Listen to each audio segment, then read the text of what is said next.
Ano? Magsisinungaling pa kayo? Hindi niyo ba nakikita na kinakarma na kayo sa mga panlolokong ginagawa niyo? Akala niyo ba hindi ko alam? Mga sinungaling kayo, mga mapagsamantala. Ngayon, lasapin niyo ang lahat ng paghihirap namin dahil lamang sa kagustuhan niyong kumita ng pera. Hindi ko babawiin ang sumpa ko sa inyo hanggat hindi niyo pinagsisisihan ang mga kasalanan niyo. Huwag! Maawa ka, iha! Maawa ka! Matanda na kami at marami na kaming pinagdaanan sa buhay. Huwag mo naman kaming pahirapan. Patawad na! Tulong! Tulong! Tulungan niyo kami! Magtiwala ka sa akin. Huwag ka mag-alala, wala akong gagawing masama sa iyo. Kailangan mo lang makawala sa itim na kapangyarihan. Hanggat nakatali ka riyan, hindi mo na magagawang mamuhay na malaya. Magiging lapitin ka na ng tukso ng demonyo para maghiganti sa mga tao na makakasamaan mo ng loob. Bibigyan ka niya ng maraming dahilan para magalit hanggang sa tuluyan mo ng maisangla ang iyong kaluluwa sa impyerno. Ngayon, tatanungin kita, gusto mo bang kumawala sa itim na kapangyarihang bumabalot sa iyo o buong puso mo nang tinatanggap ang pagiging mambabarang mo? Taon 2018, Ilocos.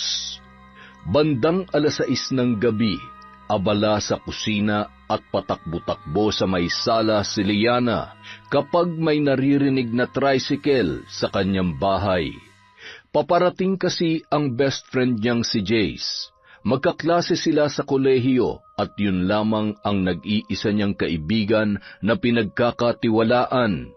Mula kasi nang mabiktima ng bullying noong siya ay nasa high school pa lamang, mas naging mapili na siya sa mga taong kinakausap at pinagkakatiwalaan.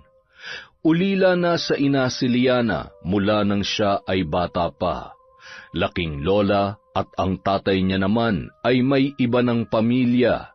May maayos na trabaho yon, kaya naman sinusustentuhan niya pa rin ang dalaga sa pag-aaral nito. Habang nag-aaral, kumikita rin si Liana bilang isang content writer sa isang online website.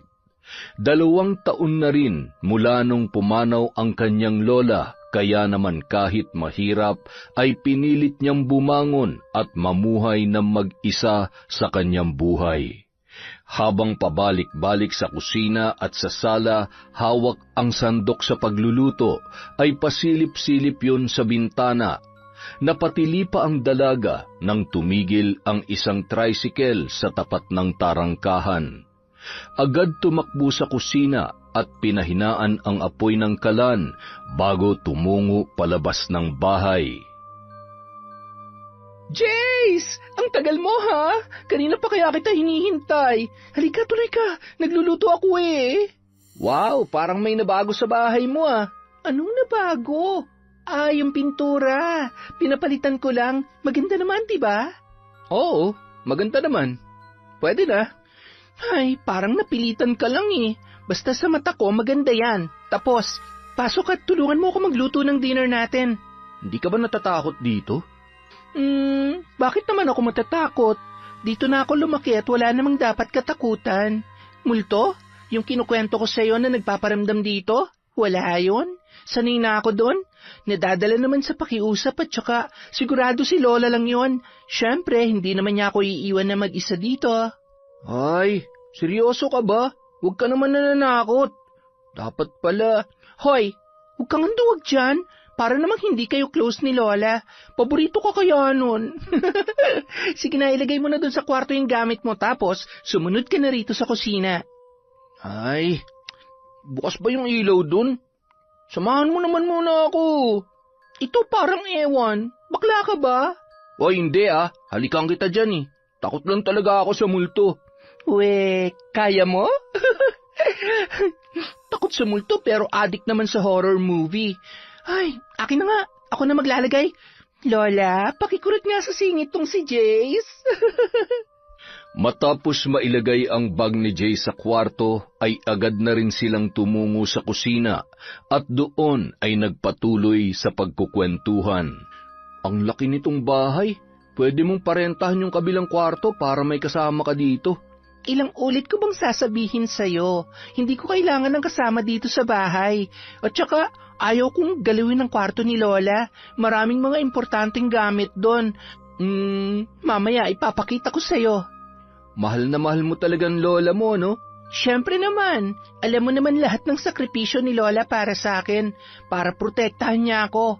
Ang dami kong natutunan sa kanya, ang dami-dami niyang tinuro sa akin, kaya kahit iniwan niya na ako, alam ko na kaya ko nang mag-isa, kaya ko nang protektahan ang sarili ko. Teka, naalala ko, sabi mo sa akin, mambabarang ang lola mo. Totoo ba yun? Oo, pero tinalikuran niya ng pambabarang mula nung nagkasakit na siya. Ay, sabi niya kasi kapag ginamit ang aklat ng karunungan sa masamang paraan, may mangyayari din daw na hindi maganda. Pakiramdam ko nga, dahil dun sa ginawa niya sa mga nambuli sa akin noon, kaya nagkaroon siya ng malubhang sakit. Ano ba nangyari sa mga kaklase mo noong... Ay, hindi ko na alam. Umalis na rin kasi kami pagkatapos mangyari yon. Kita mo tong peklat ko sa braso, tapos tong paso ko sa likod? Kagagawan nila lahat to, kaya ano man ang ginawa sa kanila ni Lola, dapat lang yun sa kanila. Ay, naiintindihan ko na kung bakit. Kung bakit ikaw lang ang kaibigan ko at wala akong tiwala sa iba? Kaya ang tingin nila sa akin weird, masamang tao, maldita at ano pa ba? Kapag tiningnan ka kasi sobrang sungit mo, alam mo yung konting pagkakamali mo lang tatamaan ka talaga? At saka sa sobrang galing mo sa klase, sinong di mai-intimidate sa'yo? Ay, kailangan ko lang magmukhang masungit, matapang, at maging magaling dahil naranasan ko na kung paano apak-apakan at laitin. Kaya ipinangako ko sa sarili ko na hinding-hindi na ako papayag na mangyari ulit sa akin yon at sa mga taong importante sa akin. Kaya mo ba ako kinaibigan para tigilan na ako ng mga... Oo. Nung nakita kita na binubuli, naalala kong sarili ko sa iyo eh. At saka, alam ko na mabait ka at mapagkakatiwalaan. Halika, upo ka na. Kain na tayo. Kailangan natin matulog na maaga. Mahaba-haba ang biyahe natin bukas. Naamoy ko na ang empanada sa vegan. Matapos maghapunan ng dalawa, agad na ring nag-asikaso ng mga gamit niya si Liana. Pagkatapos ay hinila nun ang binata papunta sa isang kwarto. Uy, ano na naman bang iniisip mo? Di ba sabi ko sa'yo, ipapakita ko sa'yo yung kwarto ni Lola? Ay, oo, pero okay na. Okay lang naman kahit hindi ko na makita. Ay, halika na. Meron din akong kukunin. At wala nang nagawa pa ang binata dahil hinila na siya ni Liana papunta sa nasabing kwarto. Halos humiwalay ang kaluluwa ni Jace sa kanyang katawan nang tumambad ang muka ng lola ni Liana sa lumang larawan na nakadikit sa pader. Akala ko talaga. Masyado ka. Ang ganda-ganda kaya ng lola ko dyan. Ang gandang mangkukulam, di ba? Teka, heto. Dito nakatago ang mga gamit niya sa pambabarang. Nanlalamig na ang kamay ni Jace, sabay na palunok ng laway habang tinititigan ang mga gamit na ipinapakita sa kanya ng kanyang kaibigan. Liana, huwag mong pakikialaman yan. Baka mamaya maging mambabarang ka rin. Ay, Jace, kung mambabarang ba ako, magagalit ka sa akin? Hindi mo na ako kakaibiganin? Hindi. Hindi ko alam. Huwag mo na lang kasing pakialaman yan. Naiihina ako sa takot eh. Ewan ko sa'yo, pero seryoso ako ha. Marunong akong mambarang. Tinuruan ako ni Lola na gamitin ang mga to. Pero huwag ka mag-alala. Marunong ako, oo, pero hindi ko pa naman nagagamit yan. Pero dahil pupunta tayo sa malayong lugar at kailangan natin ng pamalakasang proteksyon, dadalhin ko to. Yan na naman eh. Lalo lang tayo mapapahamak sa ginagawa mong yan eh. Hindi yan. Trust me, bro. Akong bahala sa'yo. Halos hindi makatulog si Jace dahil sa mga nalaman niya kay Liana. Sa mahigit 4 na taon nilang pagkakaibigan ay sadyang malalim na ang kanilang samahan, kaya hindi niya inaasahan na may lihim pa pala siyang matutuklasan tungkol sa dalaga. Ay, ikaw na. Ikaw nang maraming alam at pati pambabarang ay talaga naman. Ay, salamat, dinalaw rin ako ng antok. Ay, ang ganda-gandang babae, lakas humilik, humahagok pa. Mukhang itong hindi magpapatulog sa akin eh. Kinabukasan, 7:00 ng umaga, nasa terminal na ng bus ang magkaibigan. Agad rin naman silang nakasakay. Inabot ng 10 oras ang kanilang biyahe. Pasado 5:00 nang makarating sila sa nasabing lugar. Pagkababa ng bus ay agad naman silang sinalubong ng isang matandang lalaki. Iha! Iho! Mukhang pagod na kayo sa biyahe ah. Meron akong alam na transient house dito. Malapit lang yun. Sumunod kayo sa akin at nandun kasi nakaparada ang tricycle ko. Salamat po, Lolo. Huwag po sanang masyadong... alam niyo na. Oo naman. Murang-mura lang. At saka, kaibigan ko may-ari noon. Kung minsan ay ume-extra din ako ron bilang tagalinis. Sa katunayan ay dun ko lagi dinadala ang mga tayong pumupunta rito dahil mabait ang may-ari at maayos ang kanilang panuluyan. Aba, ayos. Mabuti naman po kung ganun. Basta akong bahala sa inyo. Sakay ng tricycle, dinala sila ng matanda sa nasabing transient house. Nagkatinginan naman ang dalawa nang mapansin na medyo malayo-layo na ang kanilang binibiyahe. Manong, akala ko ba malapit lang? Bakit po dito pa tayo dumaan? Lubak-lubak at aray ko naman. Ha? Ano yon, Ineng? Hindi kita maintindihan. Masyado mahangin. Malapit na tayo. Umiwas lang tayo sa traffic. Ano raw? Naintindihan mo ba? Ha? Hindi nga rin eh. Hayaan mo na. Ang importante, makarating tayo sa pupuntahan natin. Ilang sandali pa, tumigil na ang tricycle sa isang poste malapit sa gate ng isang transient house. Sinulya pa ng dalawa ang bahay na yon na yari sa pulang bricks at kahoy. Mukhang okay naman. Pwede na. Sa tingin mo, Jace? Oo, maganda. Kaya lang...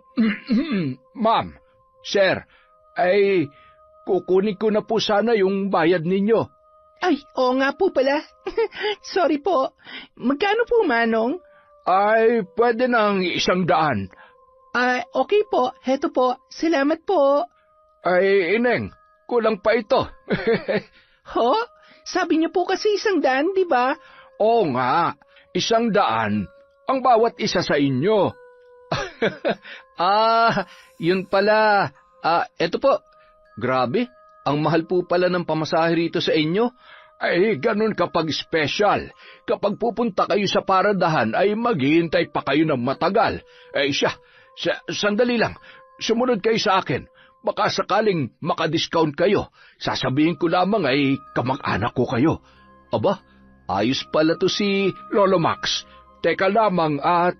Ang bait nyo naman, Lolo Max. Medyo may kamahalan nga lang maningil ng pamasahe. Grabe, 100. 5 sakay ko na ng tricycle yun dun sa atin eh. Oo, pero hayaan mo na. Ganun talaga. Kanya-kanyang diskarte para kumita ng pera.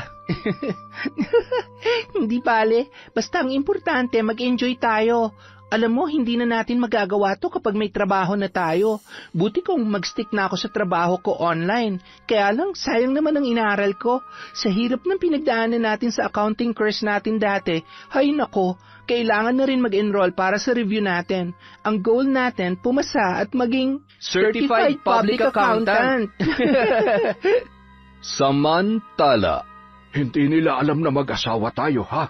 Ang sabi ko lang ay ipapakilala ko sila bilang mga kamag-anak ko. Alam mo na. Siya, basta para sa iyo, Tart. Sige na, papasukin mo na sila at kailangan na natin masimulan ang husay ko sa pagganap. Kaano-ano kita ngayon, Tart? Ano pa nga ba? Di utusan. Basta sumakay ka na lang. Sandali lamang, ha? Habang nag-uusap sina Jace at Liana, kinawayan naman sila ni Lolo Max at sumenyas na tumuloy na sila. Magandang gabi sa inyo.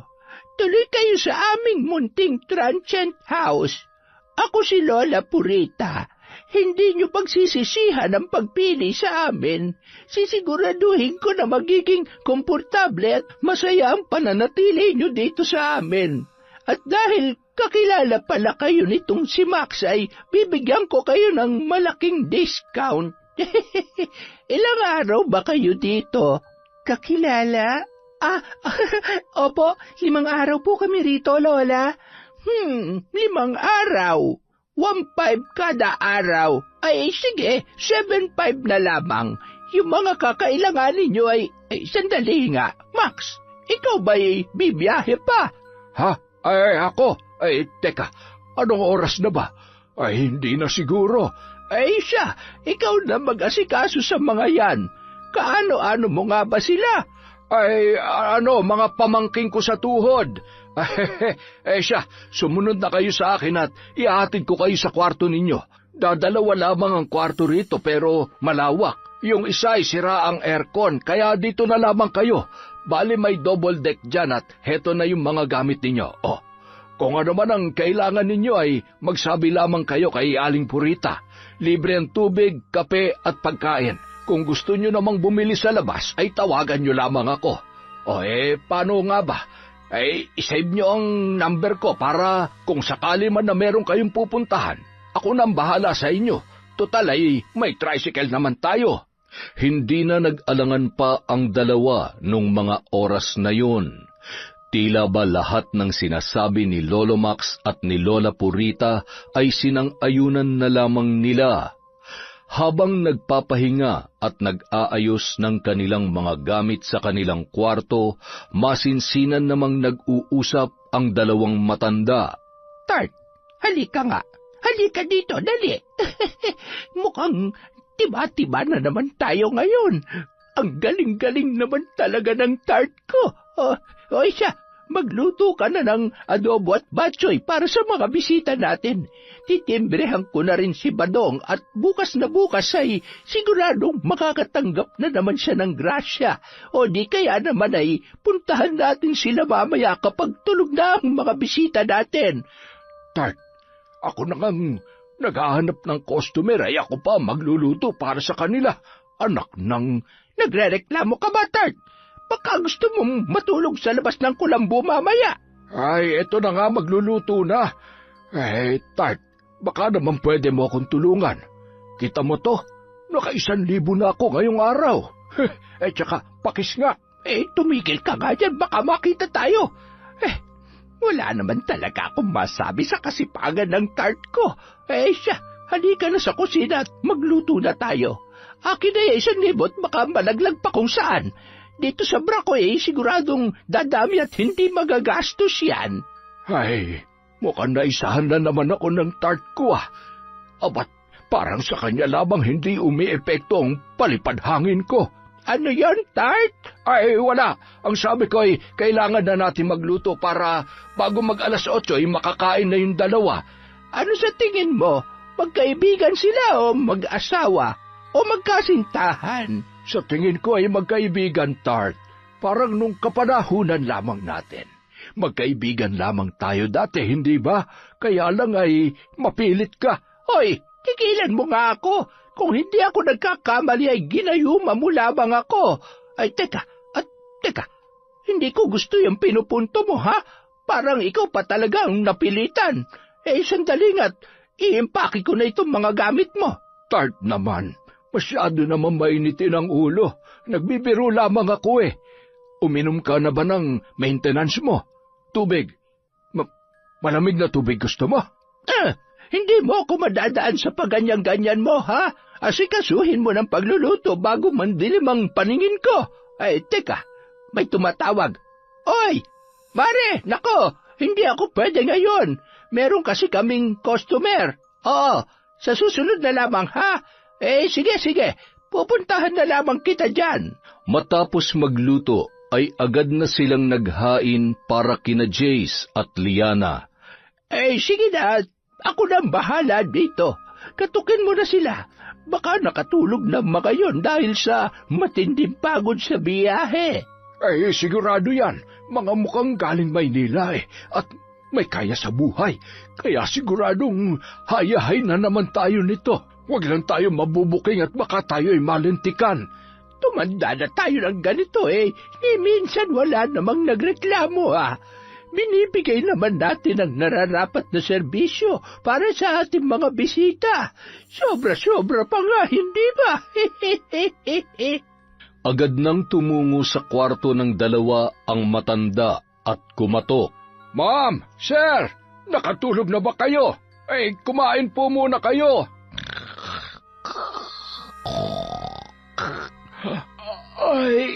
Sandali lang po. Tulog na tulog at talaga namang humihilik pa rin. Parang, ang banas Mukhang 1 taon nang hindi nalilinisan ang aircon. Liana, gising. Kakain na. Grabe, sobrang napagod ako sa biyahe. Ang sakit ng katawan ko. Tara na, gutom na rin ako Ano kayang ulam? Sa may veranda dinala ng matanda ang kanilang pagkain. Presko kasi at maganda ang tanawin doon. Marahan pang binubulungan ang pagkain at inumin ng dalawa upang maging mas matagumpay ang kanilang plano. Maupo na kayo. Pagtapos na kayong kumain, iwan nyo na lamang yan dyan at ililigpit ko na lamang mamaya. Wow, si Lola Purita po ba nagluto ng lahat ng ito? O may iba pa po kayong kasama dito? Ako nagluto niyan. Kami ni Aling Purita. Ano kasi, nagkasakit daw yung kasama niya dito. Siya, kumain na kayo. Bukas anong oras ba tayo aalis para mapaghandaan ko? Dito na lang din ako makikitulog. Naku, sobrang bait niyo naman po. Salamat, Lolo Max. Huwag kayong mag-alala. Ako na pong bahala sa 5 araw nyo. Basta samahan niyo lang po kami sa mga gusto naming puntahan. Mahirap po kasi mag-commute Ay naku, totoo yan. Mahirap nga at mas magastos pa. Tsaka delikado rin mag-commute.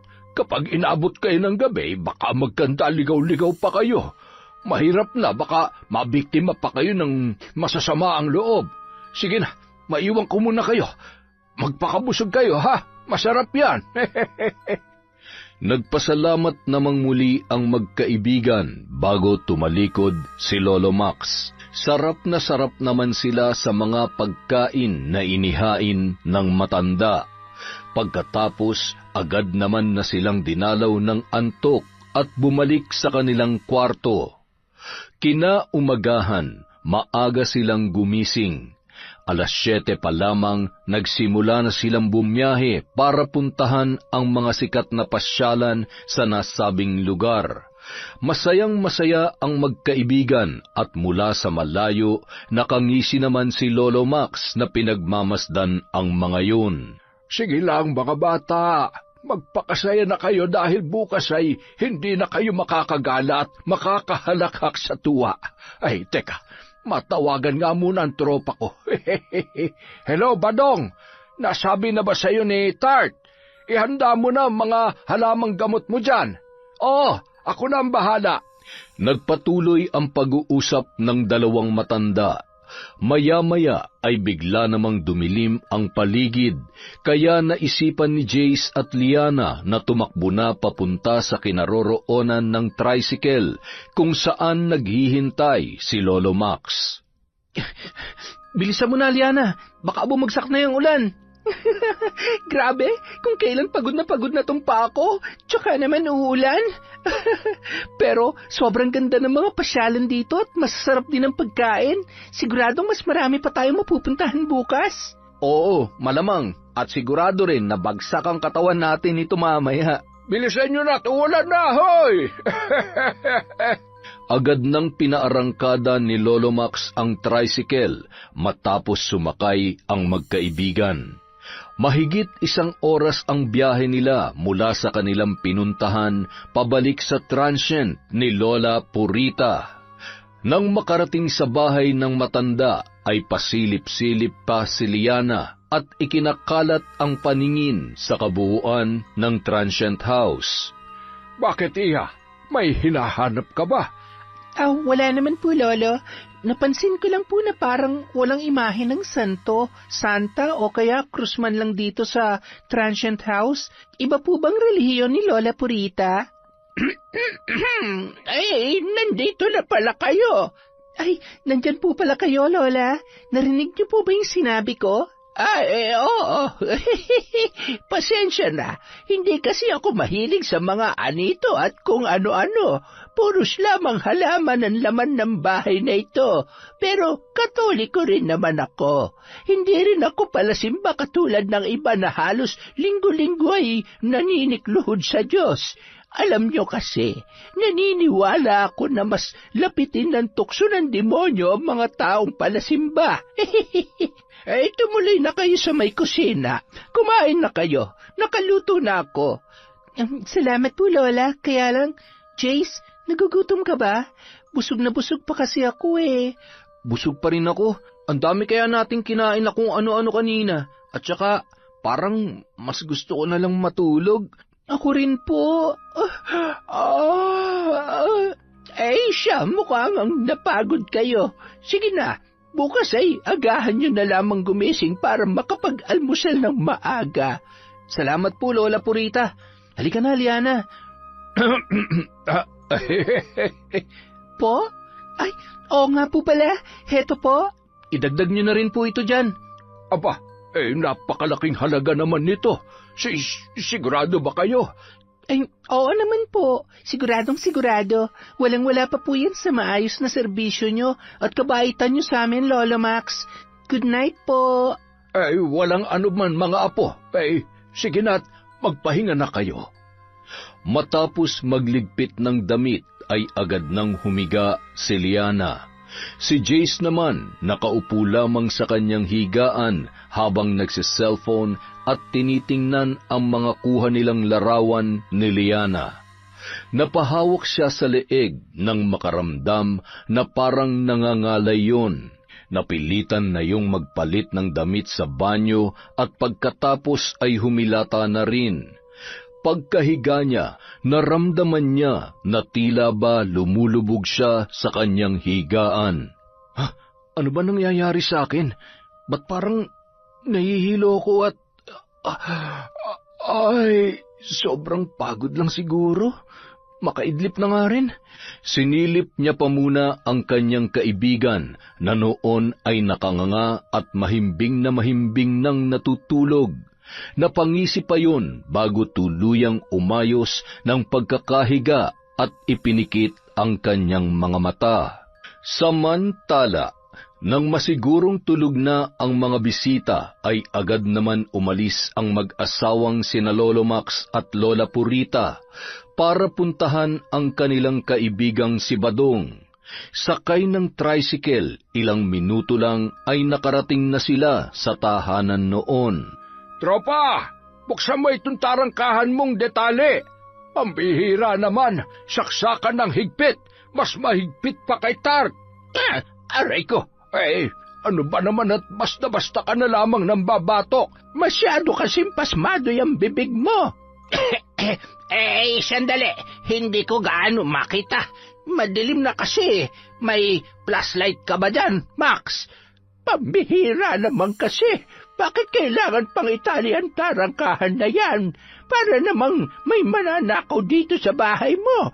Mabuti pa kunin mo yung itak. Bakit naman? Anong gagawin mo sa itak? Aba, kunin mo na lamang. Huwag nang maraming tanong. Samahan mo ng kaunting bilis at uhaw na ako. Ano nga bang gagawin mo sa itak, Tart? Ipantutuli ko sa iyo, gusto mo? Tart naman, baka may makarinig sa'yo. Aba, ano naman? Kailan ba naging masama magsabi ng totoo? Bilisan mo naman, Dong Buds! Aba, mauubusan na ako ng dugo sa dami ng lamok dito. Heto na ang itak. Alam nyo kayong dalawa, tumanda na tayo't lahat-lahat, pero hindi nyo pa rin talaga ako matatalo sa diskarte. Agad na pinagtataga ni Lola Purita ang lubid na nakatali sa tarangkahan na yari sa kawayan, at napakamot ulo na lamang si Lolo Badong. Pambihira ka naman, Purita. Hindi ka man lamang nagbigay abiso. Sayang ang lubid. Ang mahal ng bili ko dyan. Mahal ba? Hayaan mo't bukas, bumili ka na lamang ng bago. O di kaya ay bibilhang kita. Yung mas mahaba para may pantali ka dyan sa leg mo kapag pagod ka ng maging tanga. Ultimo pagtali ay hindi mo magawa ng tama. Siya, ano pang hinihintay natin? Pumapatak ang oras.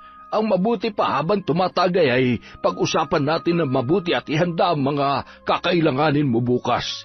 Agad namang inilabas ni Mang Dongbads ang isang bote ng basi, matamis na alak na gawa sa katas ng tubo. Nang magsimula na ang pag-ikot ng baso ay sinabayan din yon ng kanilang pagpaplano para sa dalawa nilang bibiktimahin. Ano bang plano niyong gawin sa mga yon? Abay, kaya ng dati. Pagsusuka at sakit ng tiyan. Pagkatapos ay kailangan mo ng galingan at yung kunwaring ibibigay mong mga gamot ay siguraduhin mong hindi sasablay. Gumawa ka ng bago, yung hindi matutuluyang masira at mamatay yung mga pasyente natin.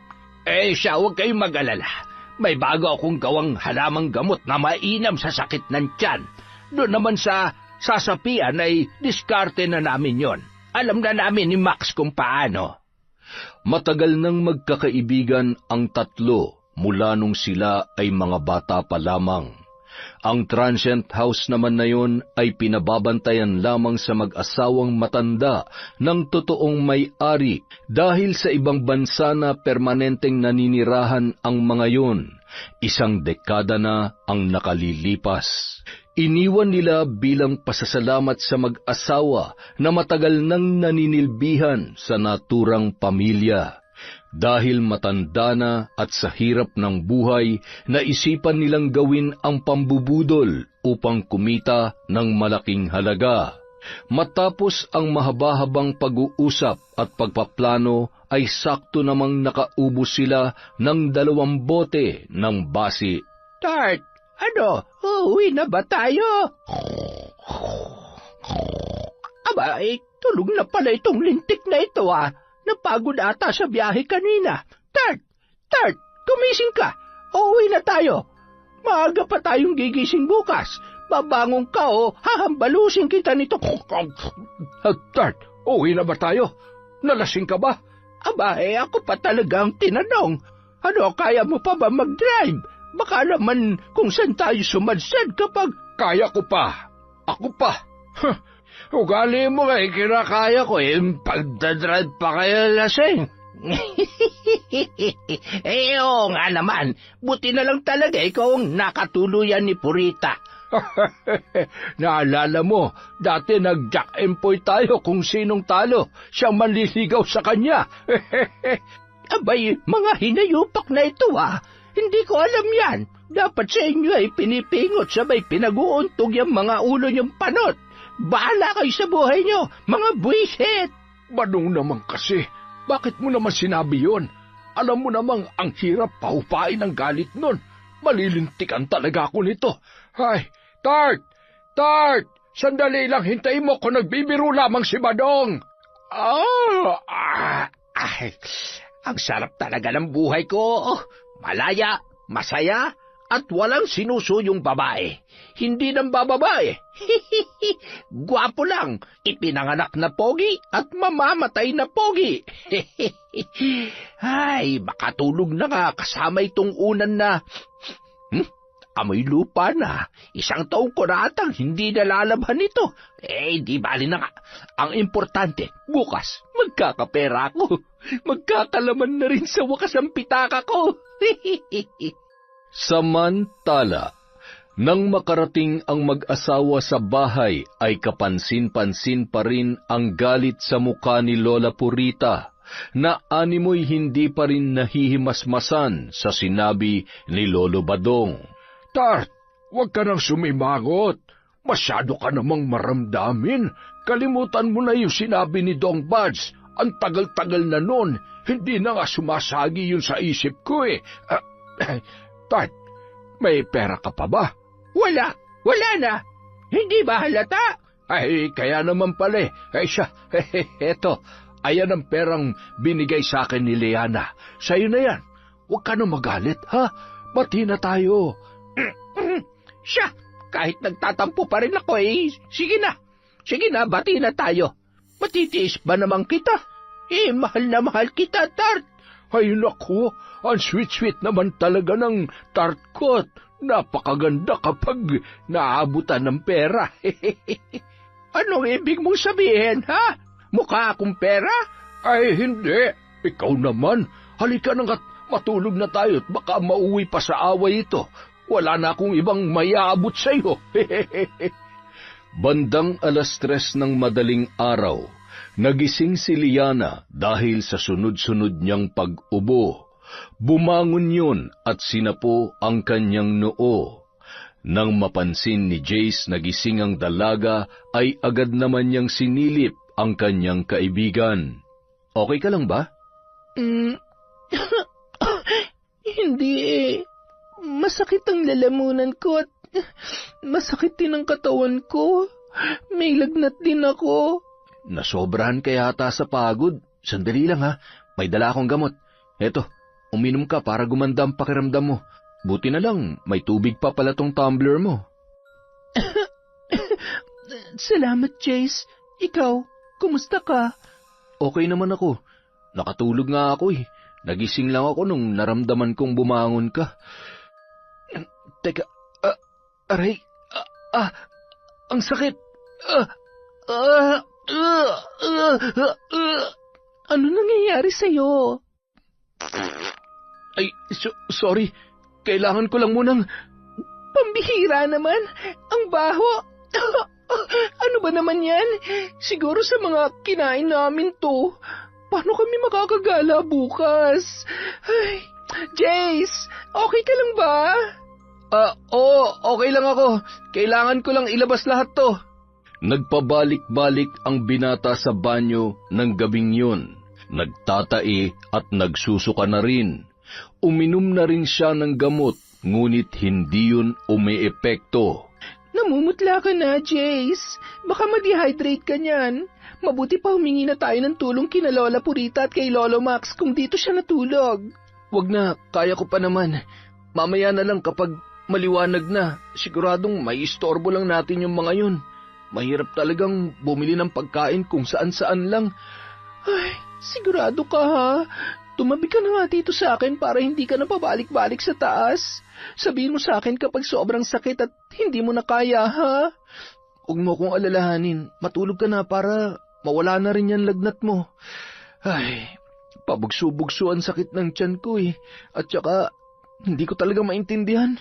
Bakit tiyan ko lang ang nasira? Hindi ba dapat... Sorry, hala, sandali lang. Tumabi ka nga muna. Bilis! Ang sakit! Bandang 5:00 ng madaling araw, nanlalambot na ang dalawa dahil sa patuloy na pagsusuka at pagtatae. Kapwa nanlalamig na ang katawan at namumutla na ang mga labi nila nung mga oras na yon. Nang kumatok ang matanda, ay nagulat naman yon nang biglang sumigaw si Liana. Lolo Max! Tulong po! Gamit ang susi sa kanyang bulsa, nagmamadali niyang binuksan ang pintuan. Oh, ano nangyayari sa inyo? Tulungan niyo po kami. Kanina pa po masakit ang tiyan namin. Nagsusukat, nagtatay po kami. Si Liana po, ganun din. Sinabayan pa ng lagnat. Ay, Diyos ko, kaya niyo ba maglakad? Hindi na po. Nanghihina na po ako. Hindi bale, akong bahala. Sandali lamang at susundo ako ng manggagamot. Siguradong nausog kayo o baka nadali kayo ng taong may palipad hangin. Mamaya ako na lamang ipapaliwanag ha. Babalik din ako kaagad. Tatawagin ko lamang si Aling Purita para maasikaso kayo. Jace, hindi ko na yata kaya. Mamamatay na yata ako. Huwag ka nang umiyak. Mawawala din to. Huwag ka na matakot. Maya-maya pa, dumating na si Lola Purita at nag-aalalang nilapitan ang dalawa. Nako, ang puputla nyo na. Mahabaging ama, ay teka, kukuha lamang ako ng maligamgam na tubig para maibsan ang pananakit ng tiyan ninyo. Sandali, may mansanilya ako rito.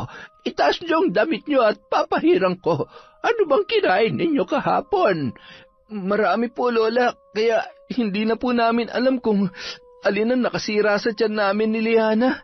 Ngayon lang po ako nakaranas ng ganito sa tanong buhay ko.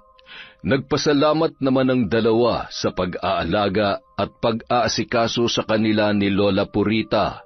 Ang hindi nila alam, habang nag-aasikaso sa kusina ang matandang babae, napapahagikgik pa yun sa tuwa dahil kitang-kita niya kung papaano paniwalang-paniwala sina Jace at Liana sa kanilang kalokohan. Samantala, nang makarating si Lolo Max sa bahay ni Lolo Badong, mahimbing pa ang pagkakatulog noon. Bading! Badong! Bumangon ka na nga dyan. Pambihira naman anong oras na itulog ka pa rin. Bakit? Anong oras na ba? Nandyan na ba yung mga... Ay, mukhang nadali ko ata ng malala.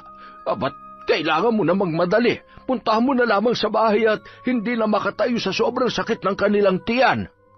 Nalintikan na. Baka naman matuluyan ang mga yon. Sandali lang. Kukunin ko lamang yung mga gamot. Teka, ano na nga ulit yung orasyon na tinuro mo sa akin? Nakalimutan ko na naman. Eto, babasahin ko muna habang nasa biyahe tayo, ha? Anak naman ng teteng Badong, oo. Ang tagal-tagal na, hindi mo pa rin nakakabisayan. Alam mo naman ang kapasidad nitong utak ko. Pasensya ka na. Babawi na lang ako sa lupit na mga halamang gamot na bagong gawa ko. Siguradong epektibo ito. Para malaman mo, hindi ikaw ang nagpapagaling sa kanila. Ako rin ang bumubulong sa hangin para manumbalik ang pakiramdam nila. Naku, Badong ka, oo. Di sanay ako na lang ang nag-aabang ng mga turista at ikaw na lang ang albularyo. Pambihira naman, oo. Huwag ka na magreklamo. Ano magagawa? May bukod sa wala ka naman tricycle, takot ka rin na magmaneho. At saka, takot ka rin sa maraming tao. Oy, Badong, kumising ka nga dyan. Hindi ko malaman kung nananaginip ka pa ba sadyang ulianan ka na. Hindi bali ng ulianin, hindi naman panot. Umayos ka dyan. Baka upakan kita makita mo. Kapag ako napikon sa'yo, lagas yan lahat ng buhok mo. Huwag mo akong sinusubukan. Ito naman hindi na mabiro. Masyado mo nang gamit na gamit yung pagpapalipad hangin mo. Kapag nataon na may alam sa ganyan ng mga biktima natin siguradong malilintikan tayo. Kapag nagkataon, kayo na lang sana mag-asawa. Para naman dadalaw na lamang ako sa inyo. Sumakay ka na nga lamang. Bilisan mo. Nang makarating ang dalawa sa transient house, nagmamadali ng bumaba ng sasakyan sina Lolo Badong at Lolo Max. Bilisan mo na at sumunod ka na sa akin. Ayusin mo yung pag-arte mo, kung hindi tatamaan ka talaga, makita mo. Ang init naman ng ulo mo, Maximo. Kalmahan mo lang, kayang-kaya ko to. Nang makarating sa kwarto ng magkaibigang dayo, nabunutan naman ng tinik si Lola Purita na totoong nag-aalala na sa dalawa dahil halos wala na yung mga malay. Sinimulan nung gamutin ang dalawa sa pamamagitan ng pag-usal ng mga kakaibang salita. Kahit nanlalambot at nakapikit si Liana, tila nababahala siya sa mga sinasambit na salita ng albularyong kasama ni Lolo Max. Matapos silang painumin ng halamang gamot mula sa isang bote, ay pasimple namang bumubulong sa hangin ang isa pang matanda. Bigla na lamang uminit ang pakiramdam ng dalawa at nanumbalik ang kanilang lakas. Gayon din ay nawala na ang pananakit ng kanilang tiyan, maliban na lamang sa sakit ng ulo ni Liana. Marahil ay palipad hangin ang dahilan na nangyari sa inyo. Siguro ay may taong nagambala ninyo sa pamamasyal ninyo kahapon. Paano niyo po nalaman na namasyal kami kahapon? Nakikwento sa akin ni Max kanina. Buti, nataon na hindi pa ako nakakaalis. Pupunta pa kasi ako sa kabilang baryo para manggamot. Sakto naman na dumating siya. Salamat ho, Lolo. Ang galing nyo naman po. Akala ko po kasi kanina katapusan ko na. Mabuti na lang ho at dumating kayo at mabisa yung gamot na pinainom nyo sa amin. Pati na rin ho yung orasyon na ginawa ninyo. Ay, hindi lahat nabibigyan ng Diyos ng ganitong kakayahan upang makatulong sa nangangailangan. Kaya hindi lamang kayo dapat sa akin magpasalamat, kundi sa Amang nasa langit. Walang sakit na hindi mabibigyan ng lunas kapag malakas ang pananampalataya sa Kanya.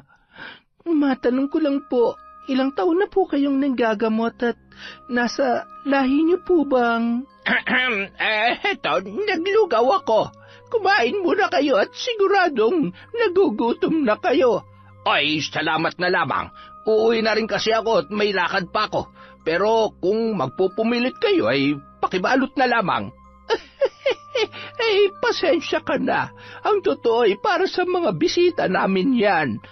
Abat, napakadamot naman talaga ng matandang ito, oo. Magkano ho ang bayad sa... Ay, ikaw. Ang ibig kong sabihin ay kayo na ang bahala. Inabot ni Liana ang kanyang bag at kinuha ang kanyang pitaka. Habang ginagawa niya yon ay muling nag-usal sa hangin si Lolo Max. Iniabot ng dalaga ang 2,000 sa matanda na halos manginig pa ang kamay sa laki ng perang kanyang ibinigay. Bahagya pa yung tumingin kay Max at pinandilatan naman siya ng kaibigan. Maraming salamat dito, Iha. Siya, magpapaalam na ako. Kung sakali man na may maramdaman kayo ay ipatawag niyo lamang ako kay Max, ha? Maraming salamat po. Mag-iingat po kayo. Nagpaalam naman si Lolo Max na ihahatid niya ulit si Badong sa bahay nito. Habang naglalakad palabas ng tarangkahan, patakbo namang sinundan ni Lolo Max ang kanyang kaibigang si Badong. Tropa, sandali. Aba, ayos. Naka2,000 ka sa loob lang ng ilang minuto, ha? Ano? Baka naman nakakalimutan mong kanina bisit na bisit ka sa akin. Ngayon na may pera ako ay... ayan na, 1,000. Ano? Huwag mong sabihin na kulang pa yan. Oo na, tama na to. Mamaya ulit, ha? Siya, sige. Basta, sunduin mo lamang ako. Mahal ang pamasahe. Nagtitipid ako at ayaw kong mabawasan itong malutong-lutong na 1,000. Samantala, matapos maiwan ang magkaibigan sa kwarto, nakahawak naman sa kanyang ulo si Liana na animoy gulong-gulo ang kanyang isipan. Ayos ka lang ba? Nahihilo yata ako, Chase. Parang kinukutuban ako at may kakaiba akong nararamdaman. Hindi ko maintindihan at hindi ko maipaliwanag pero... Matulog ka kaya muna. Napuyat lang tayo kaya para tayong lutang na hindi maintindihan. Isa pa, hindi pa rin gaanong bumababa ang lagnat mo. Naisip ko lang kasi yung sinabi ng matandang albularyo kung palipad hangin ang dahilan kung bakit tayo nagtae at nagsuka, kaya ko namang labanan na may gawanan sa atin. Ang sama naman ng ugali niya. Wala naman tayong ginawang masama para pahirapan tayo ng ganon. Gusto lang naman nating mamasyal dito sa kanila. Huwag mo na munang isipin yan. Ang importante sa ngayon, magpalakas at ikaw, gumaling ka na. Mabuti pa nga itulog ko na lang muna to. Pero pasasaan ba't may kalalagyan ng mga gumawa nito sa atin? Buong araw na nagpahinga sina Jace at Liana, inasikaso at maya-mayang kinukumusta naman sila ng 2 matanda. Nang sumapit ang gabi at tapos na sila maghapunan, napansin ni Jace ang pagkabalisa ni Liana. Ano ba nangyayari sa'yo? Okay ka lang ba? May nararamdaman ka na naman? Jace, pakiramdam ko, alam ko na kung sino may gawa sa atin ito. Buong maghapon, pinagmamasdan ko ang kilos ni Lolo Max at ni Lola Purita. Pinaglalaruan nila tayo. Isa sa kanila o maaaring pinagkakaisa nila tayo. Anong ibig mong sabihin? Liana naman, ayang ka na naman eh. Nananakot ka na naman eh. Ano ba? Hindi kita tinatakot. Sigurado ako sa... Liana, anong... Lumayo ka sa akin. Huwag ka lalapit. Huwag mo akong susundan. Tumakbo yun palabas, nakasalubong ang 2 matanda at hinarangan yon. Ano ba? Bitawan niyo nga ako. Papatayin ko kayo. Ay, Diyos ko! Ano na naman ang nangyayari? Hindi ko po alam. Bigla na lang po siya nagkaganyan. Patuloy sa pagpupumiglas at nang mabitawan ay tumakbo yon ng mabilis hanggang sa mahulog sa may hagdanan. Liana! Liana! Liana! Gumising ka!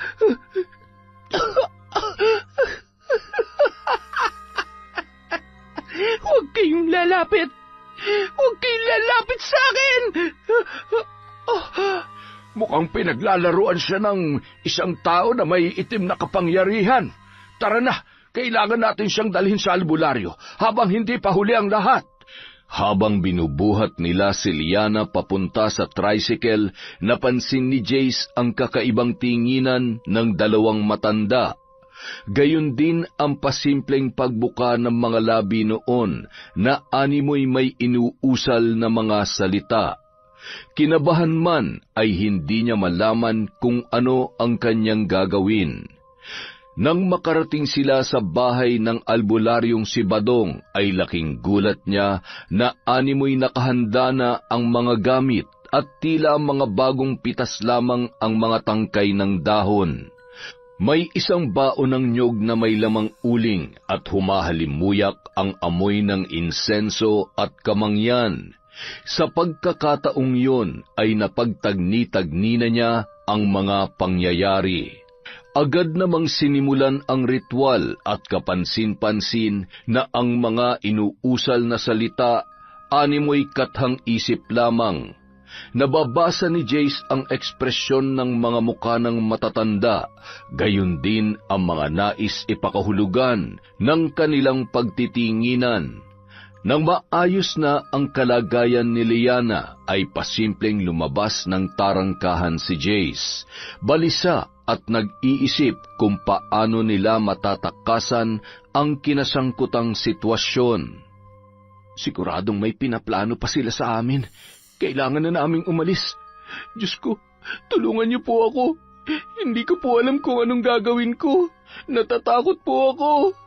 Habang nakatayo at balisa si Jace, nilapitan yon ng isang babae. Iho, anong ginagawa mo dito? Dayo ka ano? Opo. Bakit ho? Nako, nadali kayo ng matatandang manloloko. Ang mabuti pa'y umalis na kayo. Mauubos ang pera niyo sa mga yan. Modus nila yan at marami na silang nabiktima. Mag-iingat kayo sa kanila. Lalo lamang nakaramdam ng takot ang binata. Gayunpaman, hindi niya maaaring ipahalata sa matatanda na alam niya na ang katotohanan. Bandang 8:00 ng gabi nang makabalik sa transient house ang mga yon. Matapos maghapunan ay agad na isinara ni Jace ang pinto at kinakabahan na naman sa kung anong posible mangyari sa kanila ng gabing yon. Oh, bakit? May problema ba? Oo. Ang totoo, mukhang tama ka, Liana. Yung sinabi mo sa akin tungkol sa matatanda, totoo yun. Nilapitan ako ng isang ali kanina at sinabi sa akin ang tungkol sa sikreto nila. Pinaglalaruan nga nila tayo. Matagal na ron na ganyan ang gawain nila para kumita ng pera. Kailangan na nating umalis dito. Kung hindi, baka kung ano na naman ang mangyari sa atin. Ay, ano ba talagang nangyari sa akin? Bago ka nawalan ng malay, para kang sinasapian. Nahulog ka rin sa may hagdan kaya nabangasan tuloy ang mukha mo. Okay lang, mababa lang naman yung hagdan. Bakit ka umiiyak? Huwag kang buhay na buhay pa naman ako. Kasi wala man lang ako nagagawa para protektahan kay. Kasi duwag ako. Lagi na lang akong natatalo ng takot. Naiinis na ako sa sarili ko na wala akong magawa para sa'yo. Alam mo, ang cute mo. Huwag kang maarte. Huwag ka nang umiyak. Okay lang yon. Hindi mo kailangan magpaka-superhero para sa akin. Basta kasama lang kita, okay na ako. Anong ibig mong sabihin? Tsaka na natin pag-usapan yan. Sa ngayon, kailangan na nating gumanti. Liana naman umuwi na lang tayo. Alam mo, kapag may nangyari pang masama sa'yo, hindi ko na talaga alam ang gagawin ko. Chase, tumingin ka sa akin. Ha? Ayaw ko nga. Titingin ka o hahalikan kita. Ano ba kasi yun? Ang pogi mo. Akong bahala sa'yo. Halika. Agad na kinuha ni Liana ang mga gamit niya sa pambabarang. Liana, huwag mong sabihin na gagamitin mo yan. Oo, bakit? Natatakot ka na naman? Huwag ka mag-alala. Alam kong ginagawa ko. Kailangan lang natin silang turuan ng leksyon. Alam mo, hindi natin alam kung anong dahilan nila para gawin ang mga bagay na ginagawa nila sa atin. At kung may malalim na dahilan, hindi pa rin yung tama. Sisiguruhin ko na tayo ang huling biktima nila. At wala nang nagawa pa si Jace para pigilan ang kanyang kaibigan na si Liana, na noon ay isa-isa nang inilalabas ang mga gamit sa pambabarang. Matapos sindihan ang 3 kandilang itim at ilabas ang manikang kulay itim din na may mga nakatusok na kalawanging karayom at mga tinik, isa-isa niyang pinagtatanggal yon at inilagay sa isang sisidlan. Ha? Anong gagawin mo sa kanila? Liana, huwag kang papatay ha? Bakit naman ako papatay? Kumalma ka nga. Ipaparamdam ko lang ang ginawa nila sa atin. Paglalaroan din natin sila. Para naman magtanda sila bago tayo bumalik na Maynila. Nakakaloka sila ha? Hindi nila alam tubong si Kihor ang lola ko. Ilang sandali pa, inilapag na ni Liana ang aklat sa sahig at paisa-isang binasa ang mga kataga sa mga pahina bago umusal ng sumpa para sa matatanda. Kayo naman ang magiging sunod-sunuran. Ang bawat bulong sa aking puso't isipan ay parusang hindi nyo inaasahan. Pagsisisihan yung pananamantala nyo sa kabaitan ko. Katatakutan nyo ang sarili nyong kalokohan at mawawalan kayo ng kakayahan na malaman kung paano takasan ang inyong kasalanan. Nanakawin ko ang lakas nyo at ipapakita ko sa inyo na hindi nyo ako kaya at nagkamali kayo ng taong bibiktimahin at paglalaroan. Hindi ko babawiin ang sumpa hanggat hindi kayo nagsisisi sa mga kasalanan nyo. Malalaman ko rin kung sino ang siyang may kakayahang magpalipad hangin sa inyo. Tatanggalan ko siya ng kakayahan na maggamit pa ang kanyang karunungan. Isa-isa ko kayong paglalaroan. Tama na yan, nakakatakot ka na. Baka mamaya sapian ka na talaga. Kinakabahan na ako sa iyo eh. Ay, oo na, itong naililigpit na eh. Nang gabi ring yun, habang nag-uusap ang mag-asawa at nagpaplano sa mga susunod nilang hakbang, bigla na lamang napahawak sa kanyang ulo si Lolo Max. Maya-maya, tumingin sa kanyang asawa na si Lola Purita, sabay hinawakan ang mukha nito at kinurot yun na animoy ng gigigil na bata. Tara, laro tayo! Ano? Teka, siraulo ka ba? Huwag mo nga akong pinaglololoko. Tatamaan ka sa akin eh. Huwag mo nga akong pinaglololoko. Tatamaan ka sa akin eh. Abay, buwisit na matanda ito ah. Nababaliw ka na ba? Buwisit ka! Nababaliw ka na ba? Napakunot noon na lamang si Ali Purita na animoy napansin na wala sa sarili ang kanyang asawa. Maya-maya, pumasok yun sa kwarto at agad nang nahiga. Bumubulong-bulong habang kinakagat ang kanyang kanang hintuturo. Nag-uulyanin na ba siya? Ay, anong gagawin ko sa lintik na? Maya-maya, humiga at humihilik na yon na animoy pagod na pagod. Madaling araw nang nagising si Lolo Max na tila wala pa rin sa kanyang sarili. Itinulak pa noon sa higaan ang kanyang asawa na si Lola Purita. Aray ko! Ang balakang ko! Ha? Ay, sino ka? Anong ginagawa mo dito sa kwarto ko, ha? Magnanakaw ka? Lumayas ka dito! Anak ka ng teteng, kagabi ka pa! Hindi na ako natutuwa sa'yo. Talaga bang wala ka sa tabang kaisipan o sinasadya mo lamang ito? Gusto mo bang hampasin kita nitong picture frame para maalala mo na ako ang asawa mo? Ano? Asawa? Hindi ako papatol sa matandang kulubot na katulad mo. Ay, kilabutan ka nga dyan sa sinasabi mo. Tumayo pa yon at tiningnan ang sarili niya sa salamin, sabay nagulat sa imahe ng matandang lalaki. Ha? Hindi ako yan. Samantala, nang mga oras na yon ay nasa labas ng kwarto ng mag-asawang matanda sina Jace at Liana na halos sumasakit na ang tiyan sa kakapigil ng kanilang pagtawa. Maya-maya, naisipan nilang tumungo sa may veranda para magpahangin. Akalain mong ganitong adventure pang napala natin? Ay, hindi pa rin ako makapaniwala sa mga nangyayari. Hindi ko alam kung matatawa ba ako o maaawa dun sa matatanda. Akalain mong napaniwala nila tayo sa pagpapanggap nila? Grabe. Masaya naman, diba? Masaya ka dyan hanggat hindi pa natatapos lahat ng to. Hindi ako makakampante at magiging masaya. Huwag ka mag-alala, makakauwi tayo ng ligtas. Kinabukasan. Hindi ko na kaya. Ang sakit ng tiyan ko. Tulungan niyo po ako. Hoy, Manang, tulungan niyo ako. Bahala ka dyan. Kahit maglupasay ka pa kakaiyak, hanggat hindi mo ako naaalala, hindi kita tutulungan, lintik ka. Ay, natatay ako. Ay, kailangan kong... Ay, anong ginagawa mo?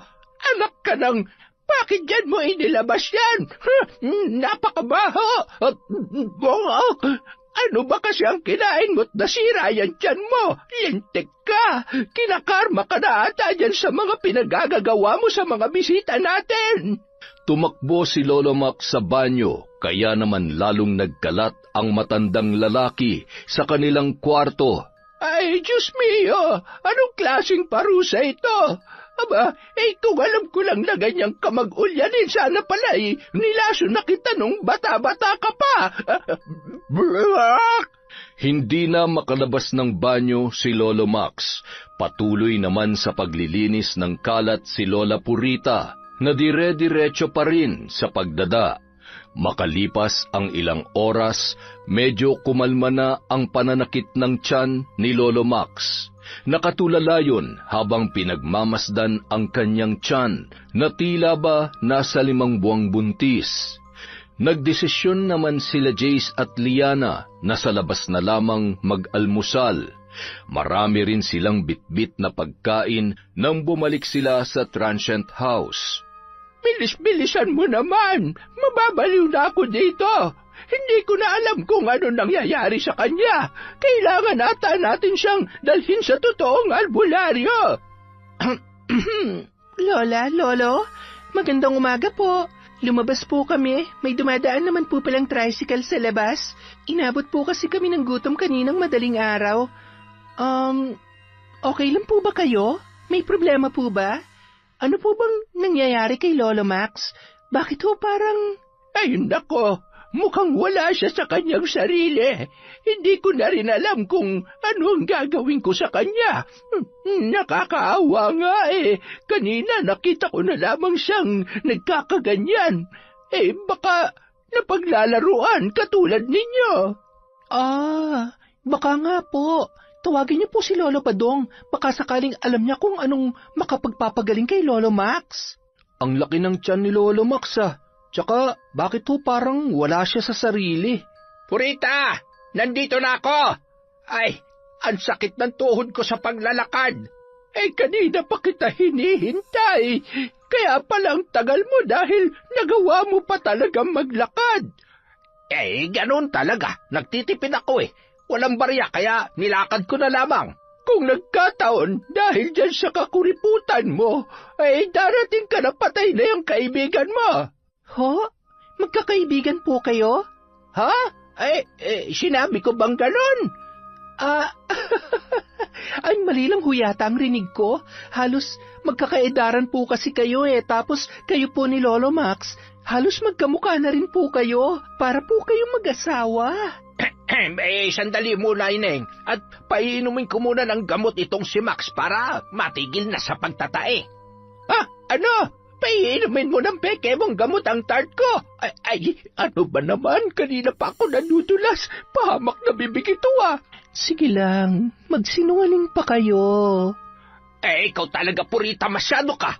Tinawag mo pa ako't inistorbo kung wala ka namang bilib na mapapagaling ko yang si Max. Walang kasing bilis at tila wala na rin sa katinuan na binuksan ni Lolo Badong ang isang bote at pinainom yon kay Lolo Max. Nakipag-agawan naman si Lola Purita na tila ba napakalakas ng itinulak si Badong. Lalo pang nagalit ang matandang babae nang makita na nangingisay at bumubula na ang bibig ng kanyang asawa na si Lolo Max. Nagngangalit na kinuha ni Lola Purita ang isang bato at ipupukpok sana yun sa ulo ni Badong nang biglang humalakhak si Liana at napatingin ang mga yun sa dalaga. Ano? Magsisinungaling pa kayo? Hindi nyo ba nakikita na kinakarma na kayo sa mga panlolokong ginagawa ninyo?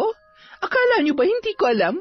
Mga sinungaling kayo, mga mapagsamantala. Ngayon, lasapin nyo ang lahat ng paghihirap namin dahil lamang sa kagustuhan nyong kumita ng pera. Hindi ko babawiin ang sumpa ko sa inyo hanggat hindi nyo pinagsisisihan ang mga kasalanan nyo. Wag! Maawa ka, iha! Maawa ka! Matanda na kami at marami na kaming pinagdaanan sa buhay. Huwag mo naman kaming pahirapan. Patawad! Sana ganun lang kadaling magbigay ng kapatawaran. Ilang tao na ba nabiktima nyo? Nandito kami para magbakasyon, para gumaan ang aming pakiramdam, mag-enjoy. Anong kasalanan namin sa inyo? Wala naman, di ba? Nagtiwala kami sa inyo. Nagbabayad naman kami ng maayos. Alam nyo, kahit gaano pa kalaking pera makuha nyo dahil sa panggagancho nyo, hindi kayo magiging masaya dahil tiwala ng taong sinisira nyo. Lalo ka na, Lolo Max. Alam kong ikaw ang may karunungan sa pagpapalipad hangin, kaya sumakit ang tiyan ko, nagsuka at nawala sa sarili. Kaya dapat lang yan sa'yo. Ay, tama na. Maawa ka. Huwag mo akong papatayin. Magbabagong buhay na ako. Tart, tulungan mo ko. Sige na. Dahil sa matinding galit ni Liana na sinasabayan pa ng biglaang pagkulimlim, kulog at kidlat, nagsiliparan ang mga tuyong dahon, pati na rin ang upuan at mesa sa labas ng bahay na yun. Ay, naku po, Diyos ko, amang mahabagin, napakalakas niya. Anong klaseng nilalang ba siya? Nang mga sandaling yon, maging si Jace ay natakot na rin, lalo na nang makita ang pagbabago ng itsura ng kanyang kaibigan. Patuloy yon na nag-usal ng mga kahindik-hindik na salita at itinuturo ang mga matatanda na nagpapagulong-gulong at humihiyaw sa sakit. Liana, tama na! Naglakas loob na lapitan ang kaibigan, ngunit naitulak siya nun. Tumilapon at tumama sa isang bato. Doon ay unti-unting nahimasmasan si Liana at bumalik sa kanyang normal na kaisipan. Akma na niyang lalapitan si Jace nang bigla naman siyang nawalan ng malay. Agad na tumayo ang lalaki at nilapitan ang kanyang kaibigan.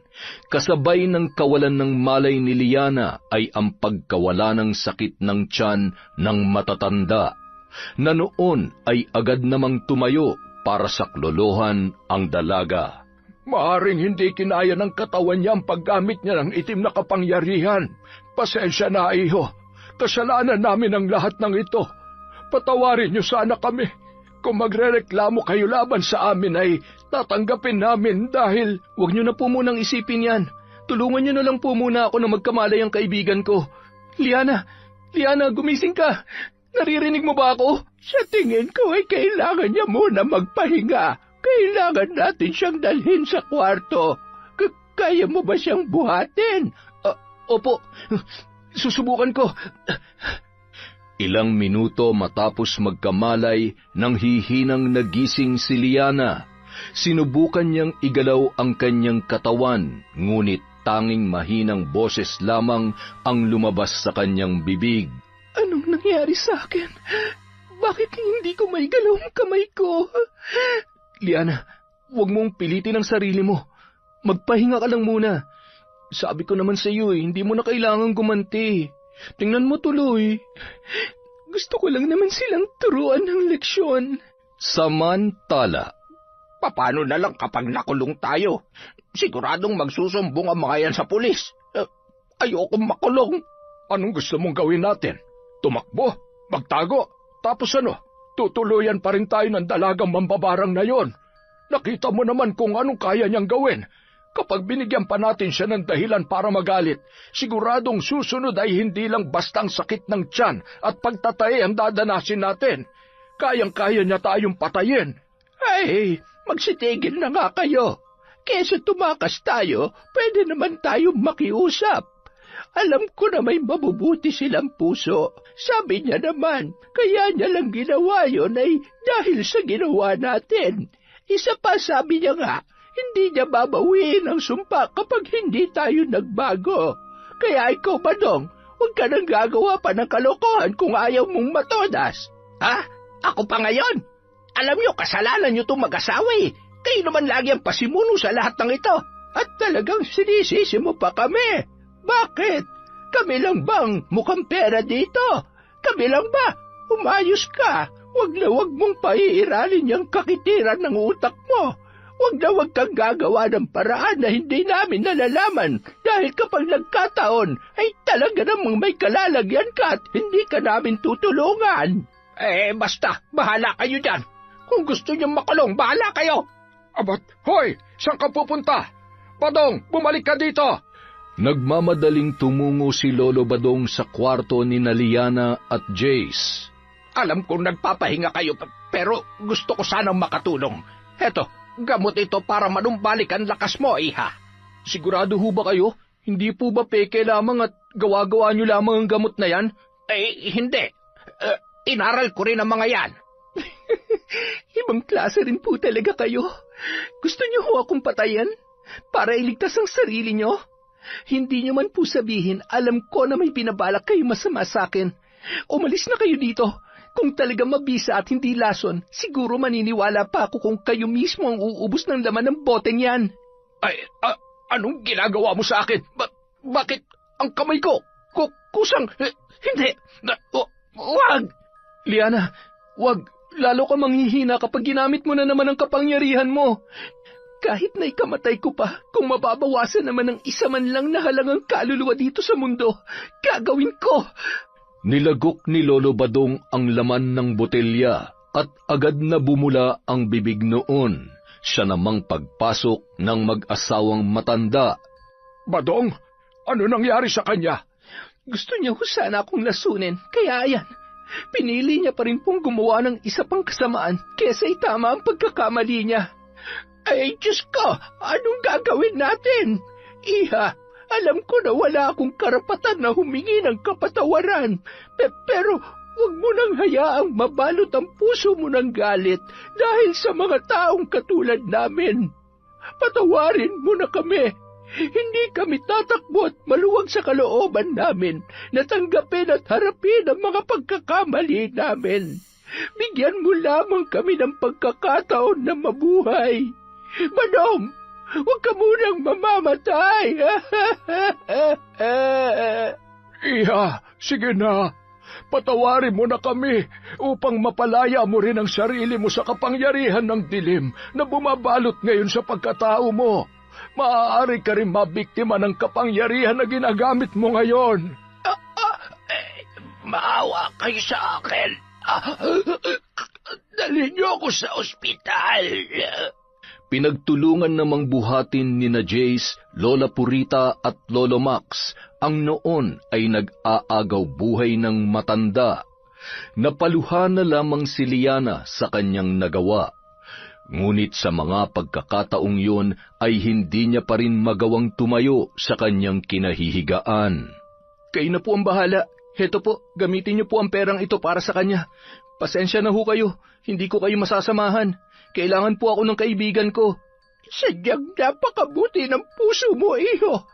Salamat. Maraming salamat. Sige na ho, mag-iingat ho kayo, bilisan niyo. Nang makapasok sa kwarto si Jace, agad niyang kinausap ang kanyang kaibigan. Huwag ka nang umiyak. Naiintindihan ka naman nila Lola kung bakit mo nagawa yon. Magpalakas ka na. magdasal ka at humingi ng tawad. Gusto mo ba magsimba tayo? Paano tayo magsisimba? Tingnan mo nga ang itsura ko. Daig ko pang lantang gulay. Alam mo, tama ka. Dapat nakinig ako sa'yo. Sana mas pinili na lang nating umalis kesa nagkasakit pa ako. Naiinis kasi ako eh.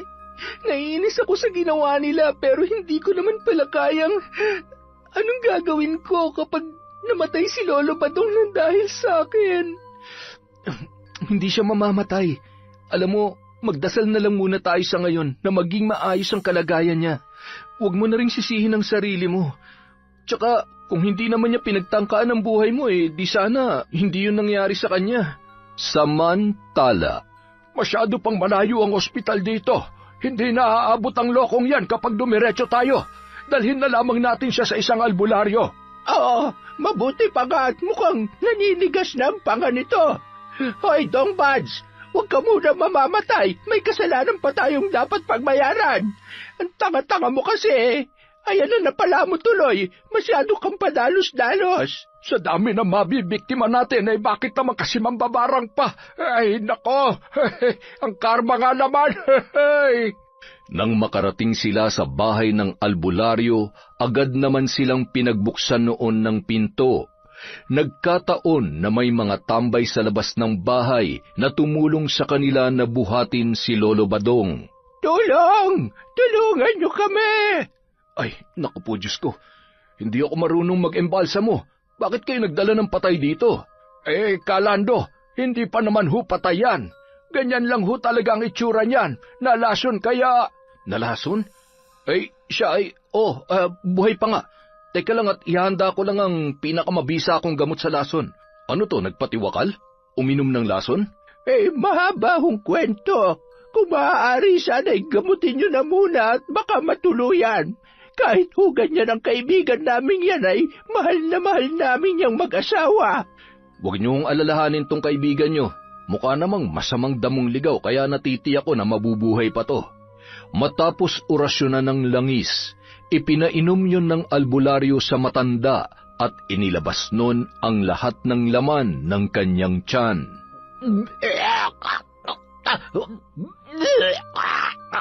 Ay, Jesus Mariosep, baka naman pati bitukan niya na mailuwa niya na. Ganyan po talaga, kailangan mailuwa niya lahat ng laso na nainom niya. Siya, huhuparin ang tiyan yan maya-maya.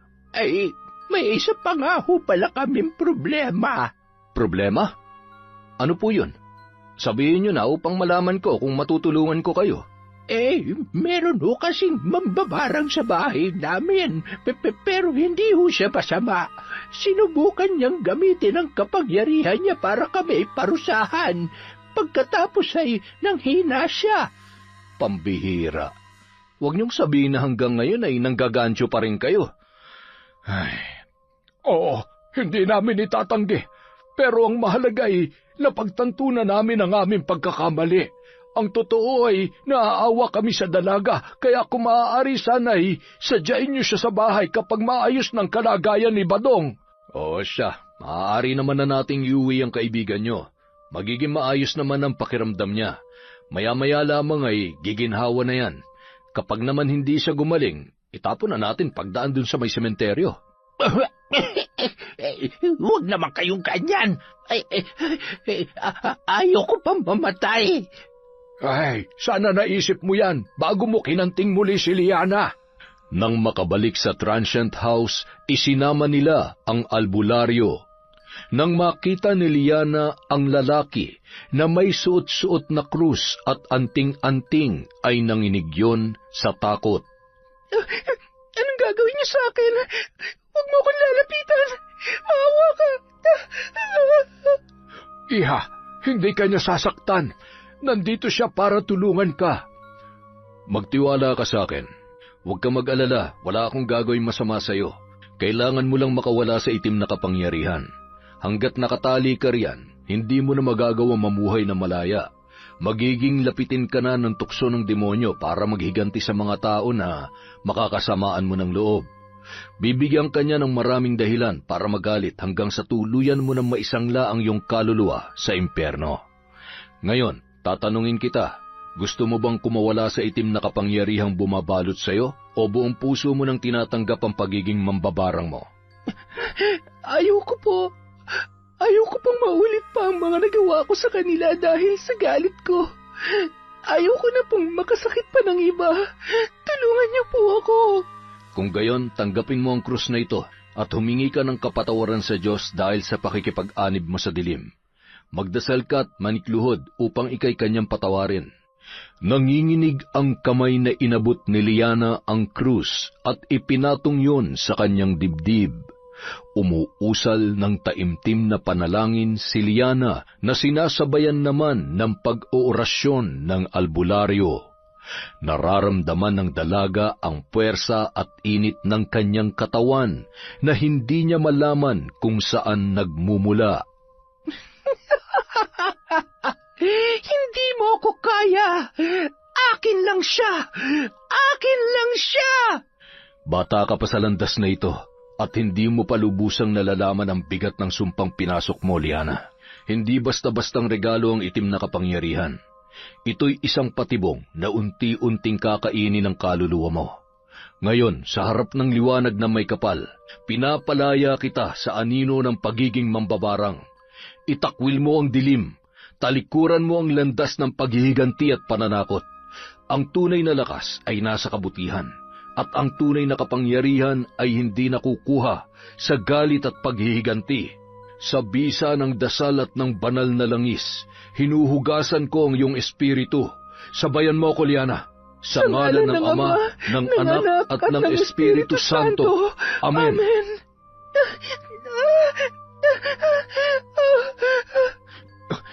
Liana? Mahigpit na niyakap ni Jace habang hinihimas ang likod ng kanyang kaibigan. Malaya na siya sa kapangyarihang itim. Huwag mo na ulit tangkain pang gamitin yan dahil sa oras na tuluyang ka na mabihag ng dilim, mahirap nang makita pa ang liwanag pabalik. Maraming salamat ho sa tulong ninyo. Walang anuman. Makabawi man lamang ako sa ginawa ng mga lukulukong matatandan to. Siya, hindi na ako magtatagal at gabi na. Sana maging maligayang natitirang araw ng pananatili nyo rito sa lugar namin. Kinabukasan, maaga pa lamang ay abala na ang matatanda na naghahanda ng pagkain. Pagkatapos ay maaga rin nilang ginising sina Jace at Liana. Paano? Aalis na ba kayo? Sayang naman ang hinanda naming pagkain para sa inyo. Ha? Ano po? Huwag kayong mag-alala. Pagkatapos ng mga nangyari ay gusto namin makabawi sa inyo. Kaya sige na, huwag na kayong tumanggi at matakot pa. Kalimutan na natin ang mga nangyari. Pasensya na talaga kayo. Naiintindihan ko naman po ang lahat. Masaya po ako na naging dahilan ng pagbabago ninyo. Sige po, makikisaya po kami sa huling araw po namin dito. Wala po uwing-uwi na po kasi itong si Jay sa Maynila. Masyado po kasi akong nag-alala dito sa inyo Nang makarating sa kusina, nakayuko, hiyang-hiya at tila takot na takot pa rin si Lolo Badong sa magkaibigan. Ano ba't para kang hindi nadilig ang halaman dyan, Dong Buds? Ano ka ba, makahiya? Anong makahiya? Walang hiya ka mo. Kung makawalang hiya ka naman, pare-pareho lang naman tayong tumanda sa pagiging manggagancho. Ay, Liana, hindi nyo na ba kami ipakukulong o ire-report man lamang sa mga pulis? Ano, Jace? Sa tingin mo? Ikaw, gusto mo ba? Parang gusto yatang maranasan ni Lolo na maghimas ng rehas sa kulungan Ay, nako po, Diyos ko, hindi po. Kumain na lang po tayo. Huwag po kayo mag-alala, hindi po kami magrereklamo. Basta huwag nyo na sanang uulitin sa iba yung ginawa nyo sa amin. Hindi naman po kasi lahat kaya kayong patawarin at mabigyan ng pagkakataon na magbago. Maiksi lang ho ang buhay sa mundo, kaya piliin niyo pong gawin kung anong tama. Ay, napakaswerte mo, Jace, kay Liana. Kung ako sa iyo ay umamin ka na, baka mabingwit pa yan ng iba. Huwag po kayong mag-alala. Babakuran ko na po para siguradong akin na. Hoy, ang yabang mo ha. Sana tanungin mo muna ako kung gusto kita. Tart, ganyan-ganyan din tayo kasweet noon, di ba? nilalanggam sa kaswitan kahit madalas mo akong inaaway.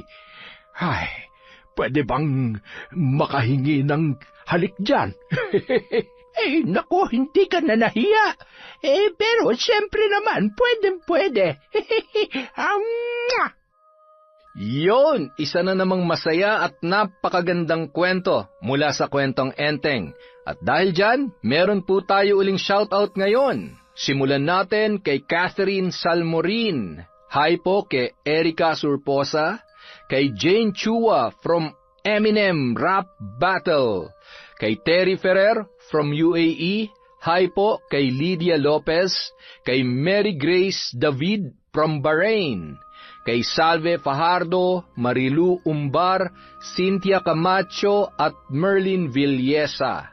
Hi din po kay Sikander Brethart, kay Monica Nieves, kay Christina Colot. Hi kay Christopher Almario, kay Amy Foster from UK, kay Vicky Abut, kay Lagawang Shout TV, kay Mary Grace Grefalja and family. Hello kay Alma Naong.